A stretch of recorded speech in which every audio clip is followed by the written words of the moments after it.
اللہ رب العزت نے امام ابو حنیفہ رحمۃ اللہ علیہ کو تواضع و انکساری اور حلم و بردباری کی خاص صفات سے نوازا تھا، اور آپ رحمۃ اللہ علیہ اس کی عملی تفسیر تھے۔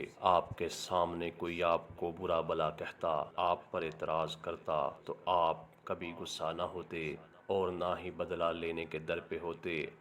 آپ کا قول ہے، میں نے کبھی کسی برائی پر بدلہ نہیں لیا، اور نہ میں نے کسی کو گالی دی، نہ کسی مسلمان یا ذمی پر ظلم کیا، اور نہ کبھی کسی کے ساتھ خیانت کی، اور نہ دھوکہ دیا۔ عاصم بن یوسف کہتے ہیں، ایک مرتبہ مسجد میں امام ابو حنیفہ رحمۃ اللہ علیہ درس و تدریس میں مشغول تھے، اور مسجد کے ایک گوشے میں ایک شخص مسلسل آپ کو گالیاں دے رہا تھا، مگر آپ اپنے کام میں مشغول رہے، نہ اس کی طرف توجہ کی اور نہ ہی کوئی جواب دیا۔ شاگردوں کو بھی جواب دینے سے منع فرما دیا۔ جب سبق ختم ہوا اور امام صاحب گھر کی طرف چلے تو وہ شخص آپ کے پیچھے ہو گیا اور راستے میں گالیاں دیتا رہا۔ جب امام صاحب کا گھر آ گیا تو آپ نے فرمایا، دیکھو بھائی، میرا گھر آ گیا، اگر تمہیں کچھ اور بھی کہنا ہے تو میں رک جاتا ہوں، تم اپنی بات مکمل کر لو، تب میں گھر چلا جاؤں گا۔ اس پر وہ شخص شرمندہ ہو گیا۔